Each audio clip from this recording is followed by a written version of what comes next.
హోంశాఖ సహాయ మంత్రి బండి సంజయ్ చిరంజీవిని కలిశారు. బండి సంజయ్కి కేంద్ర మంత్రి పదవి దక్కడం పట్ల చిరంజీవి ఆనందం వ్యక్తం చేశారు. చంద్రబాబు ప్రమాణ స్వీకరణ సందర్భంగా ప్రధానమంత్రి మోదీ తమను దగ్గరకు తీసుకుని పలకరించడం మర్చిపోలేని అనుభూతిగా మిగిలిందని ఈ సందర్భంగా చిరంజీవి తెలిపారు. విద్యార్థి దశలో చిరంజీవి సినిమాలకు తాను అభిమానిని బండి సంజయ్ పేర్కొన్నారు. ఆంధ్రప్రదేశ్లో టీడీపీ, బీజేపీ, జనసేన కూటమి మంచి ఫలితాలనిచ్చిందన్నారు. ప్రజలకు మంచి పాలన అందిస్తారనే ఆశాభావాన్ని వ్యక్తం చేశారు. అనంతరం ఇరువురు దేశ రాష్ట్రాల రాజకీయాలపై కొద్దిసేపు చర్చించారు. హైదరాబాద్ నాగోల్ సీఐ పరశురాంపై బదిలీ వేటు పడింది. ఎస్సీ ఎస్టీ కేసు విషయంలో ఎఫ్ఐఆర్ నమోదు చేయకుండా బాధితులను బెదిరించాలని సీఐ పరశురాంపై ఆరోపణలొచ్చాయి. ఈ నేపథ్యంలో మరో ఎస్ఐ మధు, ఏఎస్ఐ అంజయ్పై వేటు పడే ఛాన్స్ ఉంది. ఎల్బీనగర్ డ్యూటీ ఇన్స్పెక్టర్ గా పనిచేస్తున్న సుధాకర్ ను నాగోల్ ఇన్స్పెక్టర్ గా విధులు నిర్వహించాలని రాచకొండ సిపి ఆదేశాలు జారీ చేశారు.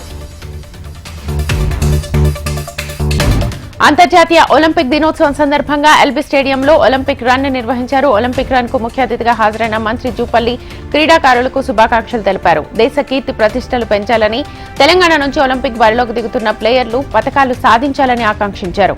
సీఎం ఆదేశాల మేరకు రాష్ట్రంలో క్రీడల అభివృద్ధి, మౌలిక సదుపాయాల కల్పనకు కృషి చేస్తామని తెలిపారు.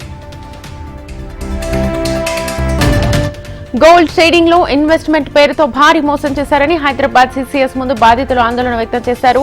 తమకు అధిక లాభాల ఆశ చూపి మోసం చేశారని ఆరోపిస్తున్నారు. ఒక్కొక్కరి నుంచి 5 లక్షల నుంచి కోటి రూపాయల వరకు వసూలు చేసినట్లుగా తెలుస్తోంది.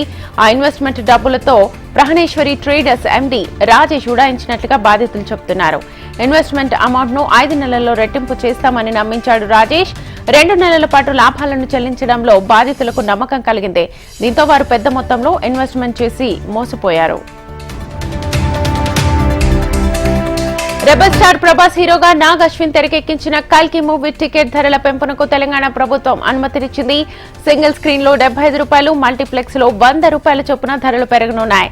రిలీజ్ అయ్యే జూన్ 27న ఉదయం